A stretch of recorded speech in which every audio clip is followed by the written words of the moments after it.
It drove all the way to the supercharger, 0 interventions. It did the entire drive through Berkeley, 0 interventions. It drove me all the way home with 0 interventions. I tried it in a drive-through, and it literally waited for the guy to take my order before moving up in line. And I was like, oh my God. It noticed something that I had no idea what was going on behind me and got us out of harm's way. I think version 13 has accelerated that even further. It feels alive. It truly feels more alive than any other version that I've ever tested. It's clear as day with the moves the car is doing, and the way it can be a more assertive driver while still being way safer than the average human just makes it something really special. We really could be entering into a phase of just accelerated progress because we have all of the bottlenecks have been addressed. Tesla AI, Team No Sleep, they knocked this one out of the park. And it's crazy to me that this is the first iteration of this new Cortex model at all. This is the first one. You know what I mean? This is the new baseline. It only gets better from here. Sometimes days take years and sometimes years take days. Feels like we're about to enter that years take days phase.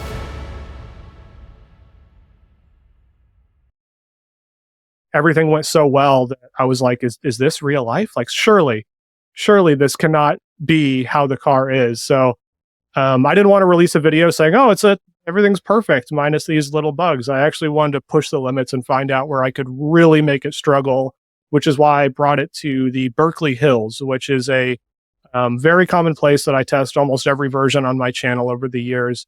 And I've never been able to get out of there without at least 2 or 3 critical disengagements. There's always like a human honk somewhere, an accelerator override, all those things. But again, I went out there and did a drive until all of my cameras died, and there was 0 interventions. The only intervention that I had was when I accidentally navigated down somebody's private driveway, and they were outside like, what are you doing here? And I had to stop and take over because it was too awkward. But other than that, like through the one of the worst places to drive where a lot of people don't even feel comfortable driving. And you can see that on my YouTube comments, like it handled everything perfectly. So I'm almost speechless in a way. But it's frustrating. We're going to use that for the title. Thank you. Yeah. It's frustrating because I want to come into this first impressions review video explaining where the limits are, because that's what I do every time is I tell you what it's good at and I tell you what it's bad at.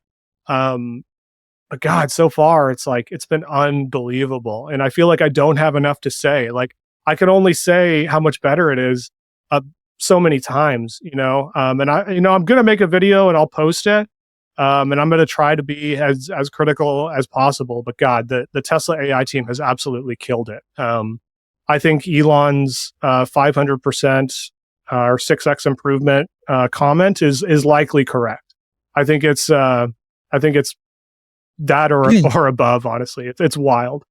So Elon might actually know what he's talking about. It's an interesting opinion in the Tesla community right now. I can understand why you feel very uncomfortable saying that out loud in front of an audience. Yeah, exactly. And I keep like, okay, I'll bring it out this time and it's going to do some wild stuff and I'll be able to show the world, like we're still not, but it hasn't happened. And it's like, the more I drive, the more I'm just like, what? And the other mysterious thing is my wife used it to commute to work the other day. And I was like, oh, so how'd you like version 13? She's like, oh yeah, it's good. I'm like, oh, you didn't really notice any difference? She's like, no, it's always been pretty smooth. I'm like, did you have any interventions? No. I was like, I feel crazy because the second I got in the car, I could tell it's just like the Tesla page said, it's like a new brain. It is a new driver inside the car, which is something I can tell immediately. But every time that I'm seeing feedback from other drivers who aren't who haven't been having the experience that I have, I feel like I'm missing a big part of the picture. You know what I mean? But just to level set with the audience, this was a 4-hour long test. You've been testing this thing for 4 hours in your region. Yeah. Correct? So basically the first night, and you're going to see clips from this drive. I went out to Concord, which is a pretty, even at nighttime, that's still a pretty busy place. And I drove around in parking lots and a lot of other situations. And I had no critical interventions. I was intervening a lot, to be clear, because I was purposely putting the car into difficult situations where like we'd have a right turn ahead in like 0.1 miles and I would take over and get all the way into the left-hand lane and be like, okay, like, what are you going to do now? And it freaking did it every time, man. Just sailed across and like just negotiates with the humans so well. There was somebody who didn't want to let us in and it just waited for them to pass and fit in right behind them.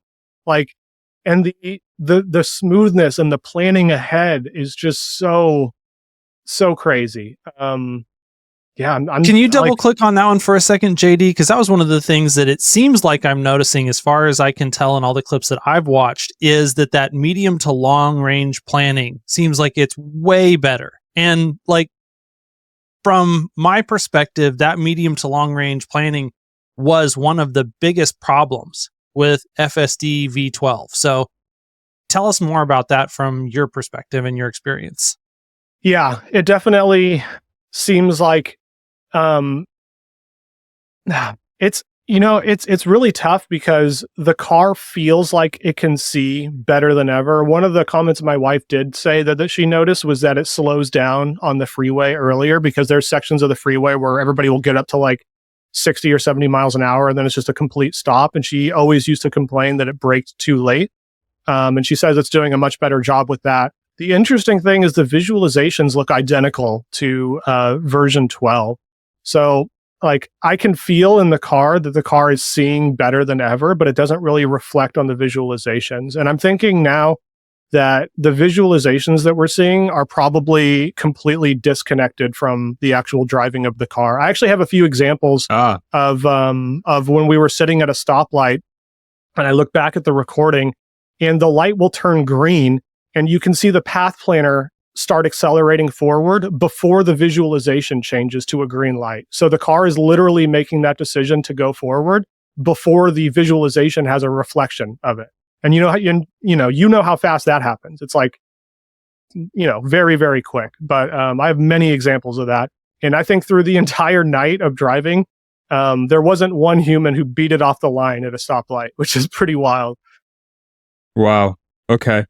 One of the things I've been really, I think all of us have been talking about this truly, that follow this story closely, is that if you really think about artificial intelligence and its progress curve, it's going to feel like it's not making a lot of progress, and then at some point it will feel exponential, or it will hockey stick once the data and the compute really start to churn through vast amounts of data.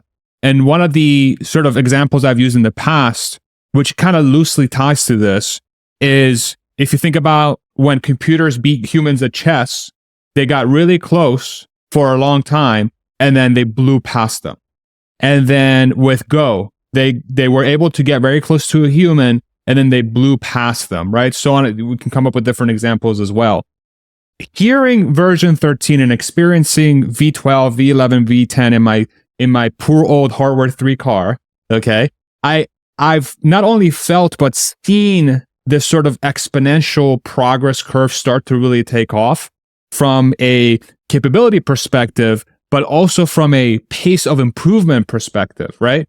From V11 to V12 and V12 to V13, it looks like the jumps are getting bigger and they're coming faster than ever.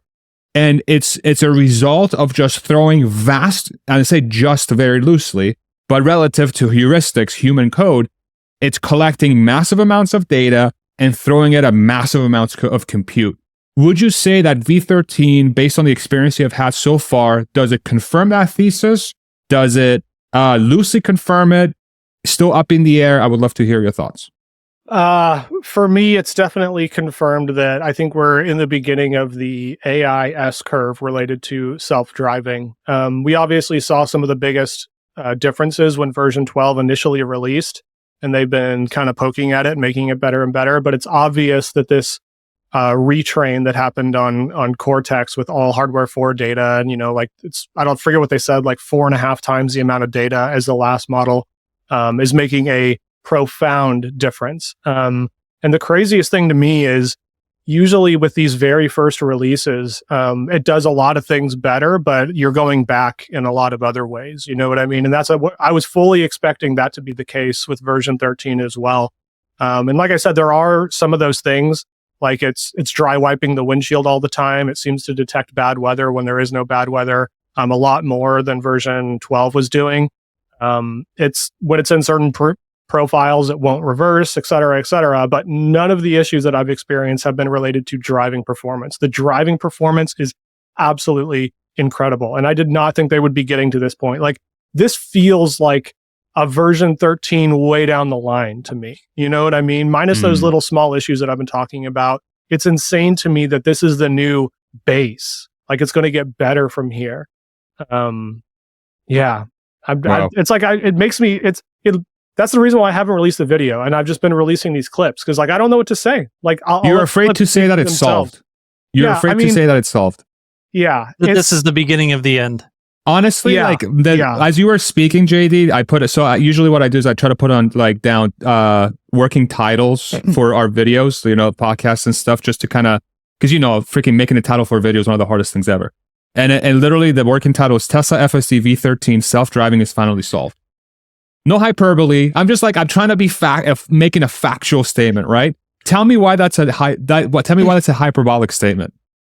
I don't feel like I have enough miles to say that for sure, because I've had other versions. Can I pause you there for a second, JD? Because I think this is the challenge, but it is also a demonstration of the fact that it is in the process of being solved, because you've never needed this many miles to find the limits before. And this is what Elon said, is that the miles to critical interventions were going to grow, and it was going to take a lot longer to find where the problems are. And so now we actually have a real world example of what Tesla's internal team was already experiencing months ago. They told us that this was what they were struggling with, and no one believed them. And so now, we have early indication, indisputable evidence that this can, in fact, be the case with V13 driving in real customer cars on real roads in real traffic every day. Absolutely. I mean, it's the miles that I've done so far have not been easy miles.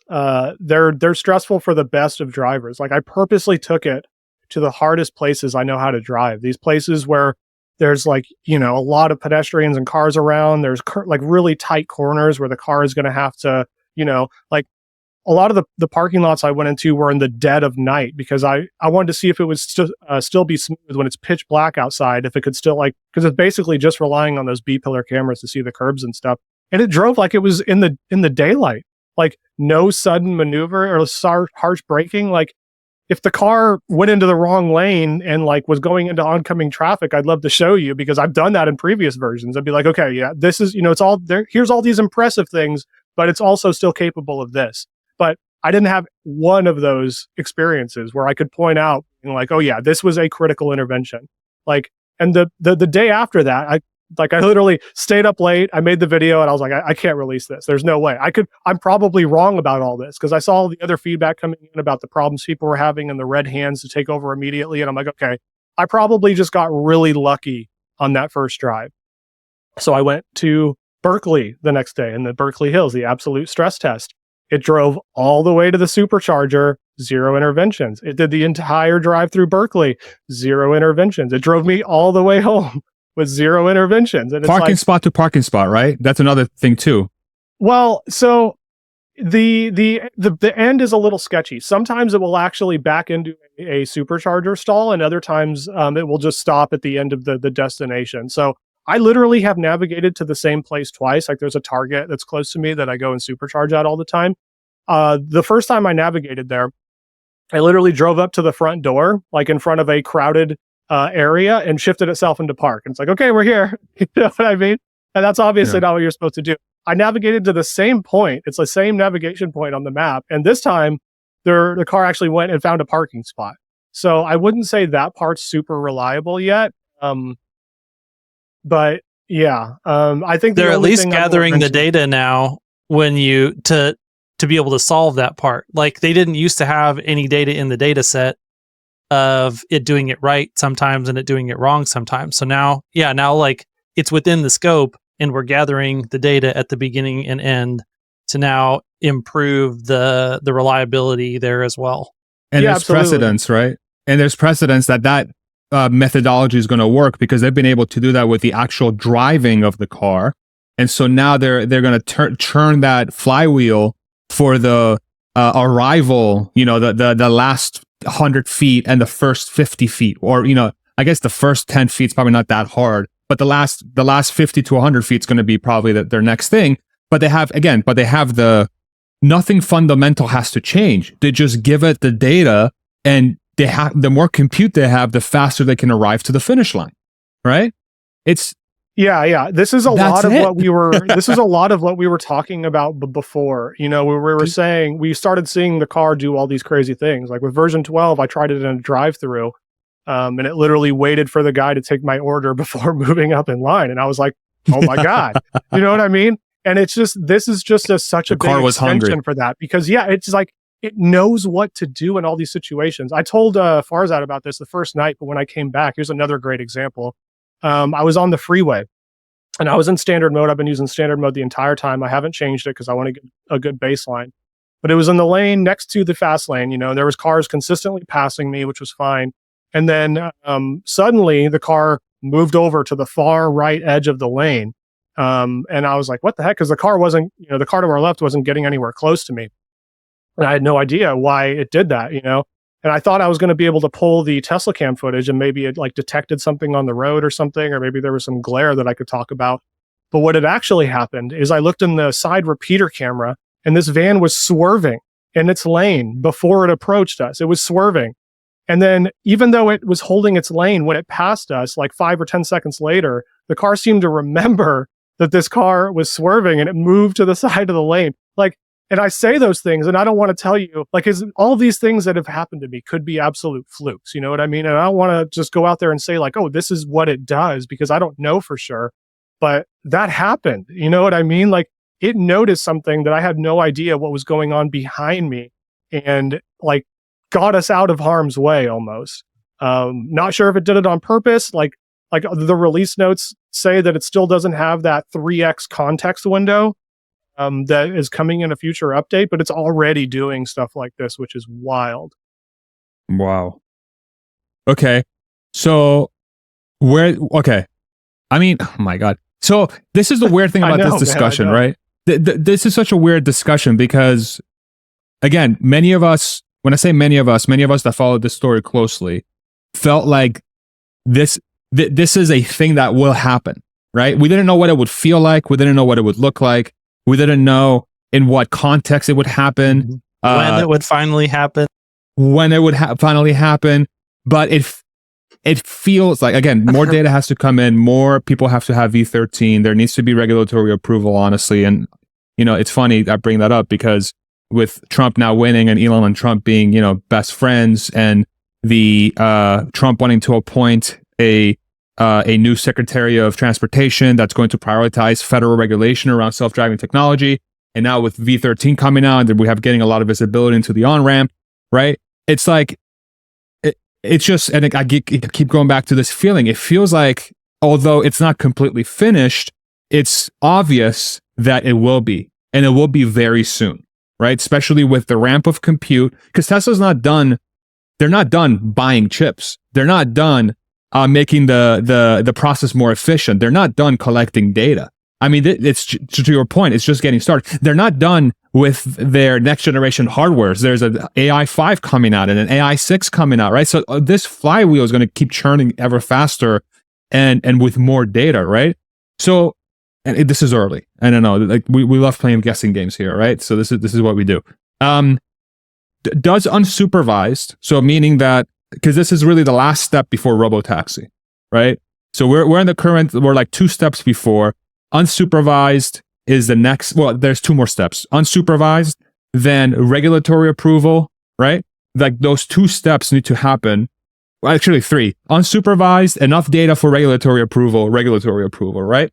So where's unsupervised in your eyes based on your early look? Does it feel 2 years out? Does it feel 6 months out? I would love to hear your thoughts. I've been pretty vocal. I've joined some spaces and talked about that before, especially a couple of years ago. I would have told you self-driving is at least 5 or 6 years away, based on the version from I've been beta testing since it originally came out, and up to version 12, my idea was like there's just way too many of these weird corner cases that the car can't figure out, because it can't know what humans are about to do. It has to try to predict these things, and there's just too many edge cases in that sense. You know what I mean? So I thought that they might be able to solve it using that technique, but it was going to take a very, very long time to get it working. But version 12 has accelerated that tremendously for me, where I thought it might only take another 2 or 3 years. And God, I hate to say this, but I think version 13 has accelerated that even further. I think they're going to be able to get it done by the end of the year. I think I will go on record saying that a driverless ride will happen this year after my experience with version 13. Maybe it's only one. 2025. I'm sorry. Next year. The same timeline. JD's from the future. Confirmed. Yeah. Within 12 months of today. I'm sorry. Yeah. I almost feel like we're there already. I know. It feels like 2025 I'm already. going to wake up tomorrow and it'll be January. So, okay. I think a driverless ride will happen somewhere, at least one of them in 2025, at least on certain streets. I'm sure there's I'm sure there's issues with this software that I'm not aware of, and I'm doing my absolute best to figure out where they are. But yeah, right now it just feels like it really feels like something special. I don't know what else to say. Like there's so many moments that just blow my mind, and it happens so often. And it's like there's a lot of, when end to end came out on highway, you heard a lot of people saying like, oh, I wish the car would do this right now. And it just does it. You know what I mean? It's almost like it's reading their mind. That has now been extended to city streets, where I always have confidence that the car is going to be able to pull off these maneuvers when it like gets in the wrong lane and it has to go over or whatever else. Like it's usually does a pretty good job, but now it does it with such confidence and such like conviction. It's just, it feels alive. It truly feels more alive than any other version that I've ever tested. And the craziest thing is, like, I always thought that they'd be able to get the safety part down, but the smoothness might be a reason why people aren't really ready for a robotaxi ride yet, because Waymo still struggles with this a lot. If a pedestrian looks at the car the wrong way, it will slam on the brakes. I went over there a few months ago and used the Waymo, and there was a dense intersection where the car was just trying to creep forward, and there was just pedestrians everywhere, and it's like very, very jerky. That can be very unsettling.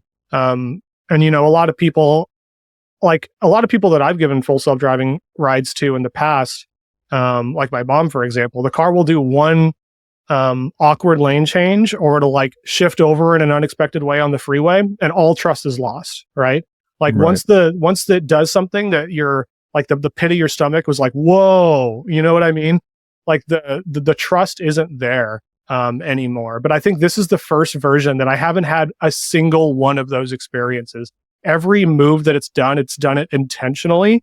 It's done it in a way that's not high G-forces at all. Like even the way it accelerates, it'll accelerate a little slowly out of the gate and then ramp up like very, very smoothly. And the same thing with braking. It's like, it feels just like a really good limo driver, which is all I've ever wanted from self-driving.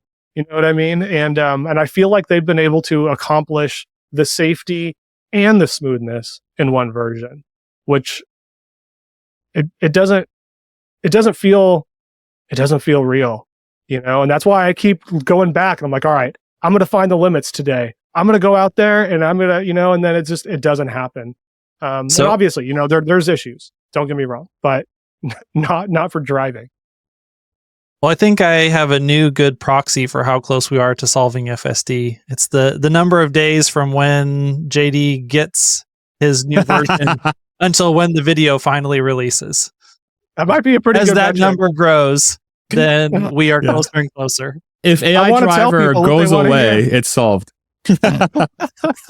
No, that's scary. I got a little project in the background that'll keep me relevant for at least another year or two. But Hell yeah. I all love right. that. Dude, that's man, I go back to like I just can't believe we're here. Okay, so let's think about this for a second. So the progress with V13 looks like it's going to put Tesla in a position to execute on, and by the way, I agree with your assessment of like 2025. I think I came out and I said like I think Tesla would give their first driverless ride that the collective fare like June or July of 25 somewhere. Like I'm 6 months, let's say earlier is what I came out of. But if I miss it by 6 months, who cares? Like I mean, it's still insane, right? So they have this cheaper car coming out in the next 6 months. We still don't know what it is. I think it's just a compact car. By the way, I think it's a compact car with a joystick, and they're going to get that approved on the road as a drivable car. Because if you really think about it, if you're going to have a car that's going to drive itself and you only need to intervene one time out of, 5,000, 10,000 miles to start, why do you need an entire steering wheel system and pedal system? Just have a joystick to just get you out of the situation. That's super easy. You don't even have to take it out. Just plop it in there. It's like a $1 part at maximum. And then that becomes your thing for your robotaxi fleet as well. I don't know, whatever. It doesn't. Anyway, so that's coming out soon, right? I just love that you're so willing to look so stupid. Thank you.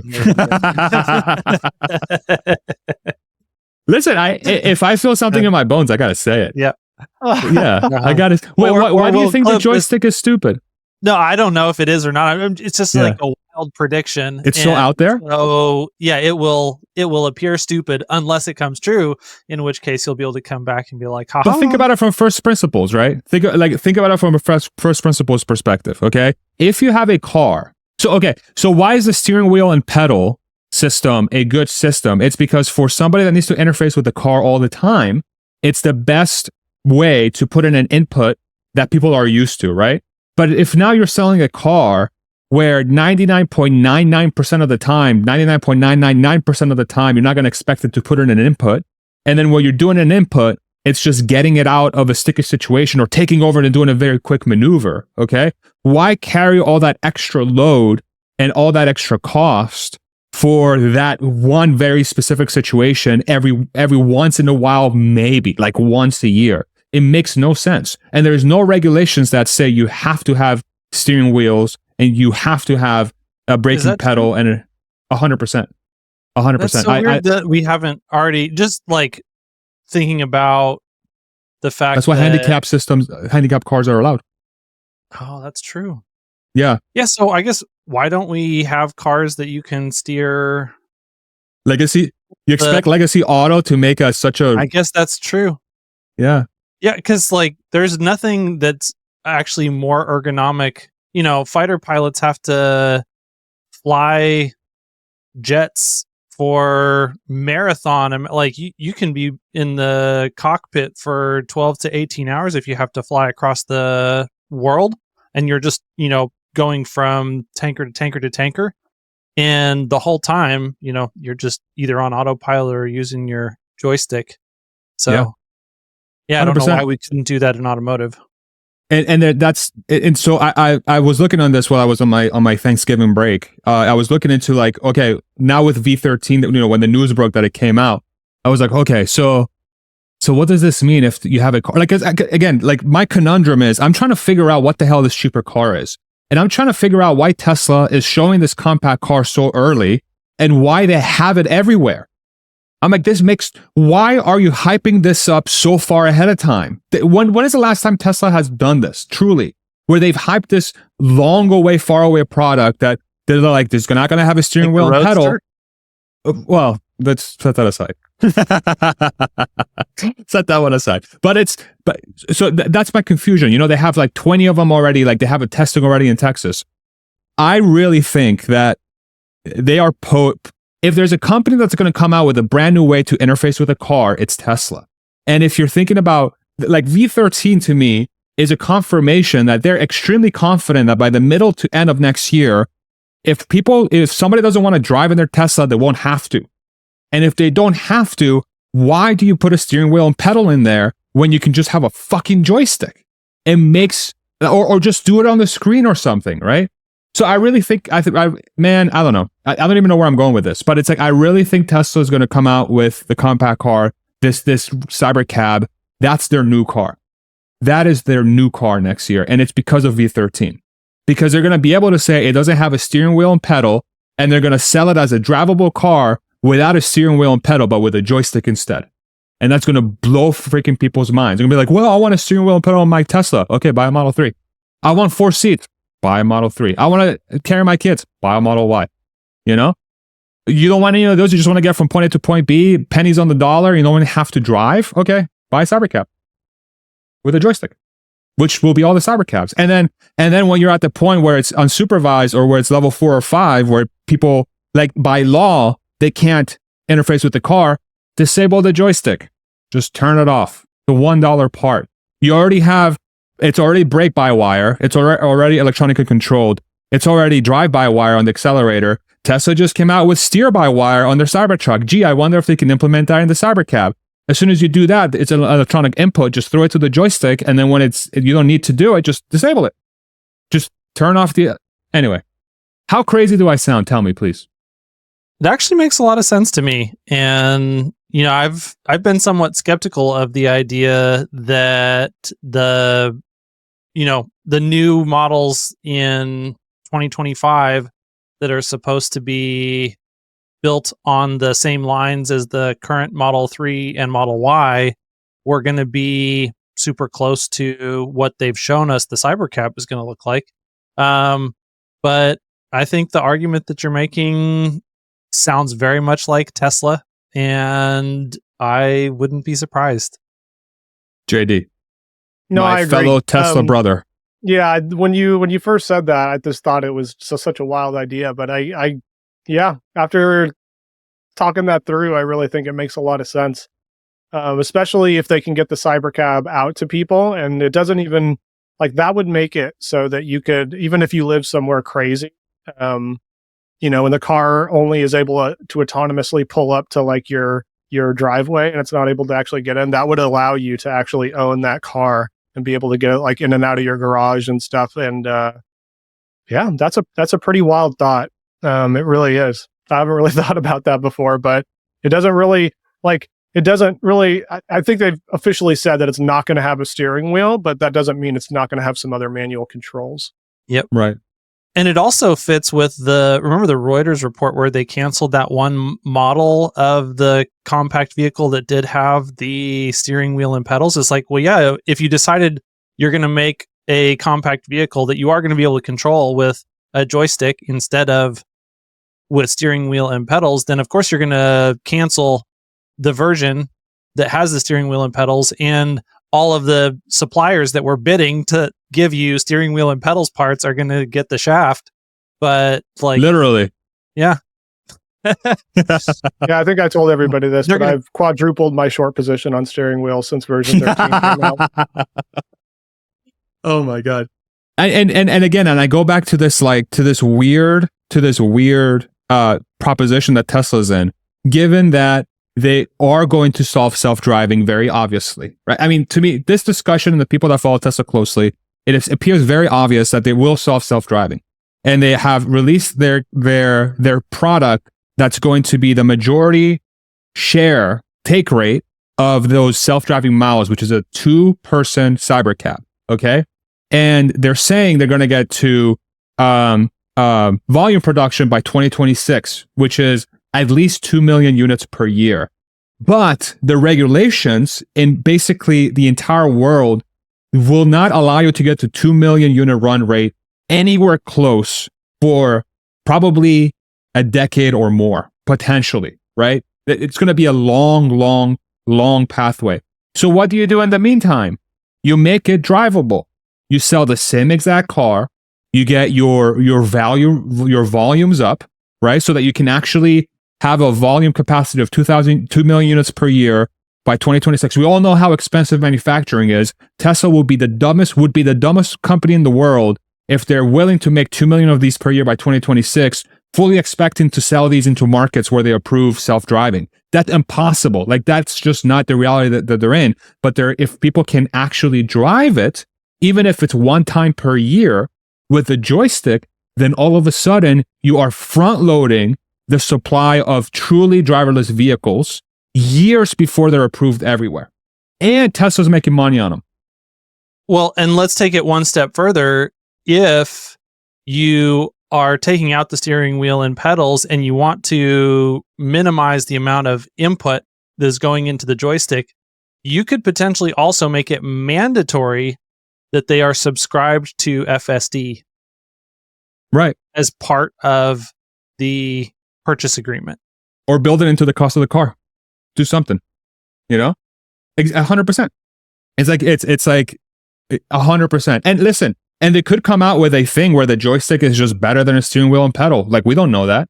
They could come out with a very, very super advanced way of moving the car backwards, forwards. We're just used to doing this. And, if you really think about it, like using like both arms and both legs. Well, if you're driving stick, you're not supposed to use both legs if you have an automatic car. But if you do, I do that sometimes anyway. But instead of using all four arms to drive, you just use your hand to drive, right? Like, you're telling me the company that has figured out how to completely transform the UI of a vehicle, and they've gotten rid of blinkers and the shift in stock, they're not going to take it one step further and just move everything to a joystick and just, put like 2 buttons for left and right and just automate the rest of it, just automate the windshield, just everything else on the screen. And you don't have to mess with the seating position. You don't have to mess with the dash. You don't have to mess with any regulations around the again, you're going to steer by wire, so you're not going to have the shaft connecting the steering wheel to the wheels, right? It's like, it allows you to keep absolutely everything about the CyberCab when it's ready to be a fully autonomous system, and you can sell it now. And anybody can buy it, right? It's nothing is upholding it it's a risky proposition. It's a risky proposition to say, hey, I'm going to transform the way you interface with a car when it comes to driving it. But that goes away when the product drives itself, even if it's supervised. Because if you're just watching it drive itself for 10,000 miles, but you're still technically responsible for it. I fucking love this company so much. God damn it. They better put that fucking joystick. We'll look like such an idiot. No, it really is. It really is a great idea. I think everybody's biggest concern. I think we had discussions when version 12 originally came out. Like, okay, now it's just a matter of data collection and making it better to get to truly autonomous. And the big question is, like, are they going to hit some kind of like plateau? Is progress going to be stopped in any way? Because what we've seen from version 12, it's like, okay, if they keep this amount of progress up, we could probably have self-driving next year. But that's a big ask, especially, when you read all the reports saying it's basically impossible, and, you can feed all the data you want, it's never going to get better. But I think version 13, once it goes wide and people get to experience it for themselves, I think this is going to be the version that makes people realize, like, oh, okay, yeah, this was the right solution all along.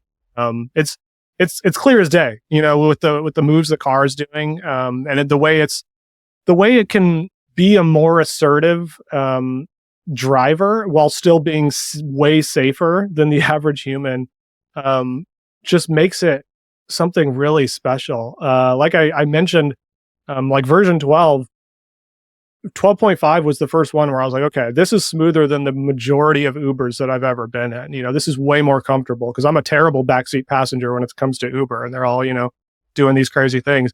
This new version, this is smoother than any Uber I've ever had, like considerably smoother, not even by like a little margin. It's by a long shot.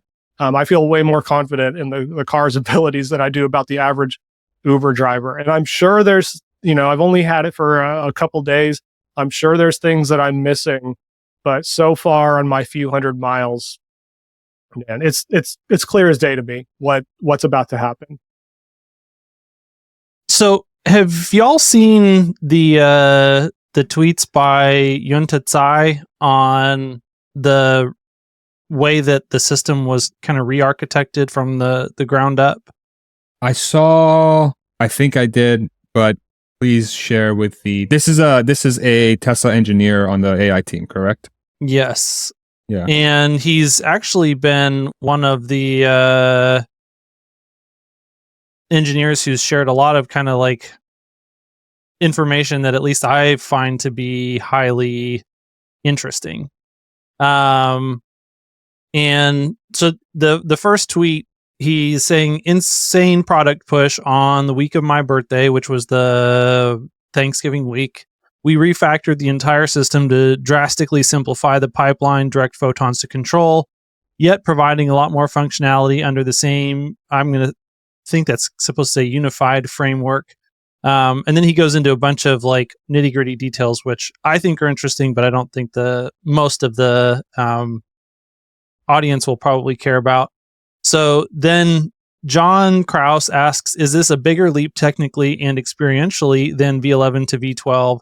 And he said the first 2, and I think it's supposed to be years, we deleted the image processing and tuning. And that first 2 years is referring to, he talked about this whole process of moving to photons in, controls out has taken 4 years total. So he said the first 2 years we deleted image processing and tuning that has nothing to do with the information. And then the last 2 years we simplified the control stack to make it more human-like. And finally, we can clean up what's left. He said V13. So I'm assuming that's what like version 12 was getting us real close. And then V13 is like Raptor engine V3, which implies that version 12 was more like Raptor engine V2 potentially. And then Elon Musk replied to that exactly. So yeah, this was what I was curious if y'all had seen and what your reaction to that was.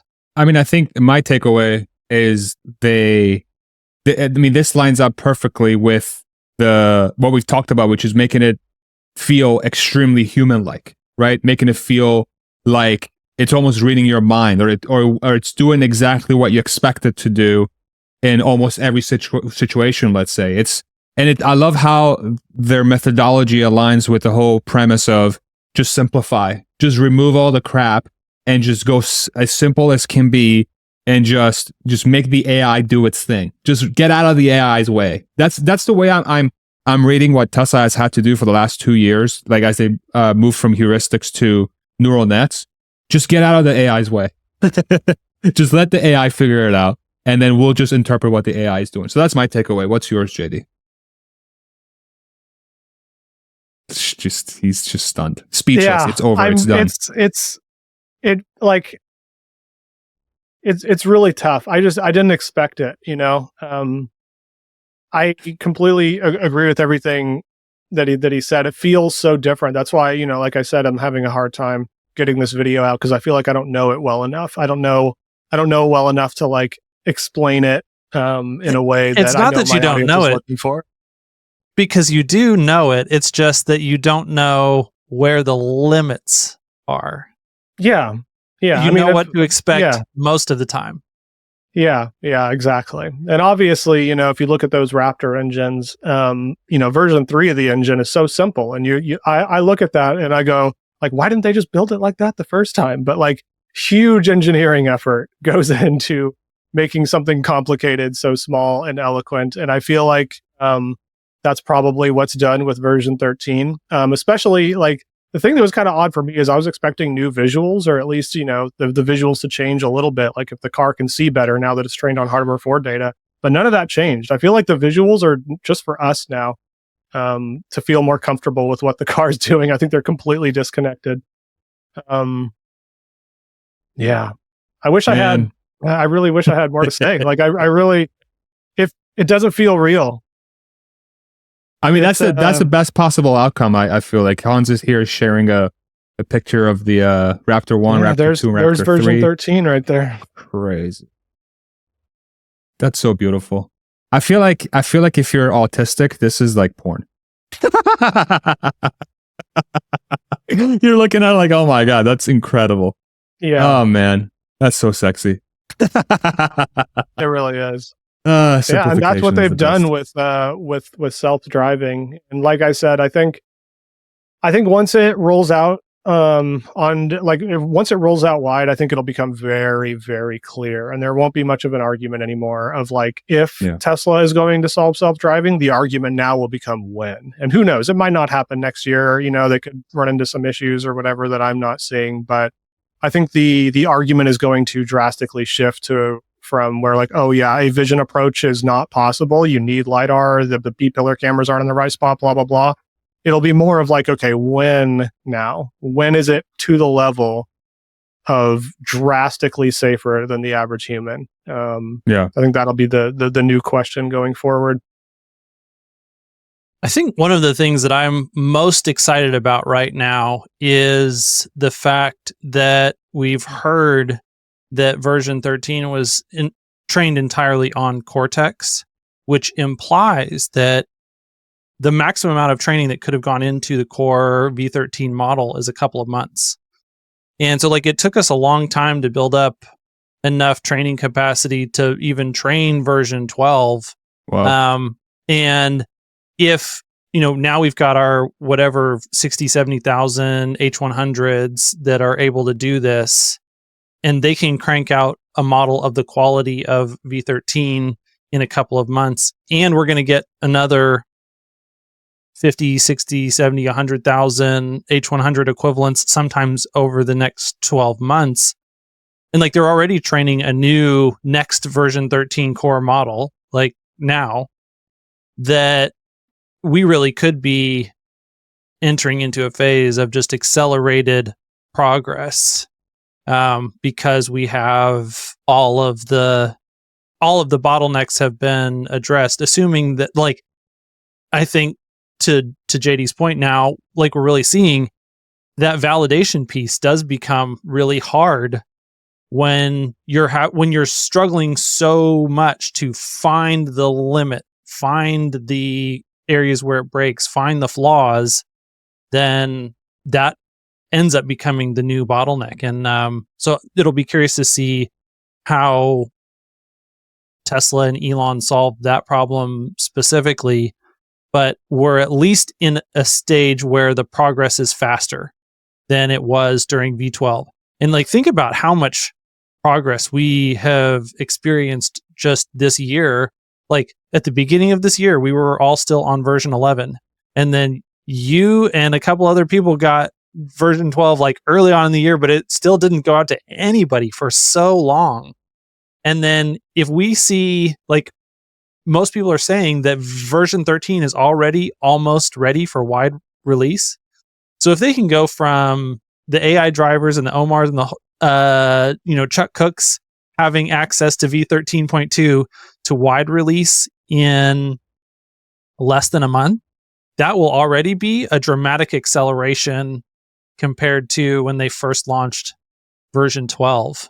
And so I think it just, all the data points right now are lining up towards a faster pace of progress, which is why people are pulling in these estimates about when are we actually going to have it like all the way fully solved so much. Yeah. Yeah. Like, honestly, I feel like I know the dry wiping of the windshield pisses a lot of people off. Like I see the comments on that and a lot of people really hate it. But like once they fix that, I think it's already ready for wide release. It is so much better than the best version of version 12. It is quite ridiculous. I was not expecting that at all. Yeah, you can tell, like, yeah, Tesla AI team no sleep. They knocked this one out of the park. And it's crazy to me that this is the first iteration of this new Cortex model and all this. This is the first one. You know what I mean? This is the new baseline. It only gets better from here. And man, just some of the cars or some of the situations that I put the car into where I'm like, aha, I got you this time. You know what I mean? Like, what are you going to do here? And it's just like, oh, this is, 10-point turn. It's like, there's been a few I got your times reference on that tweet. I don't think many other people did. I had to explain it to Herbert this morning. Oh, really? Yeah. Full on Austin Powers mode, man. And like, people were saying like, oh, it should go over the curb. It should like all the complaints that I've seen so far in the comments are about the style of driving. The entire feedback of FSD has switched to like, oh, this is what it can't do. This is what and I would have done this, and I'd put my wheels here, and blah blah blah. Like the car's doing it itself. It did it just fine. But it's like, it's just crazy, and it was like overnight. That's the craziest part. Like it just, we woke up one day, and all of a sudden, it is vastly improved. I thought there was no way there'd be a 6x improvement. I'm like, I was already having plenty of intervention-free drives, at least until I got to the parking lot, and starting off from my driveway with version 12. And it's already so smooth. I was like, how can it, I like what I was actually expecting from version 13 was for it to be technically safer than version 12, but they might have lost the smoothness or something. You know what I mean? I thought that, because what we heard was there was a big push towards safety. And I thought that was going to have some kind of negative effects, but I haven't been able to find a single one yet, at least so far. Crazy. Sometimes, what's the saying? Sometimes days take years and sometimes years take days. Yeah. Feels like we're about to enter that years take days phase. That's super exciting. JD, I know you got to go. You have a lot going on. Where can people find you online? X AI driver with no E, and YouTube AI driver with no E. And I'll be restarting the video again right after we get out of this conversation. I'll release something for you guys. So I know everybody's antsy, and I've been trying to get some of the clips that have happened during these drives out. But yeah, I guess I gotta just call it like it is. I hate feeling defeated. I feel like my job is to tell people like what the actual status is and where we currently are, and show the good with the bad. And I only have good to show so far. And I guess I could just keep doing drives and delay my video further, but I got to make it and call it what it is.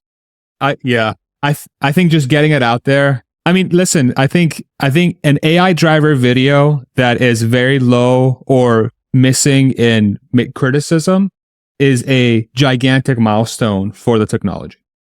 You're viewed as one of the most reliable, most neutral voices in this space. And if you aren't enabled to come up with something, then that probably means something. Right? So yeah, I mean, there are some things. I'll talk about a couple of things that happened that, wasn't a disengagement kind of a thing, but it's probably not what you want the car to do, especially for being a standard profile. I got to dial things a little bit back. Like I did some things I expect out of hurry mode, but definitely not in standard. And, I personally love it. I just let the car go, but I can guarantee you that would have been a disengagement for 90% of other people. I feel like the people in New Jersey and New York are gonna love that style. I just came back from for sure. Dense city driving.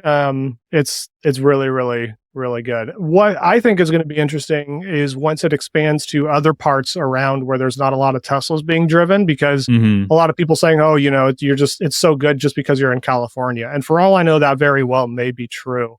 Maybe when it gets expanded to other areas, we do see some issues, but that's also, like, you kind of think about it, that also makes it more likely in my mind that they launch in these certain areas first, where there's just a lot of Teslas driving around and they can prove that it's safer.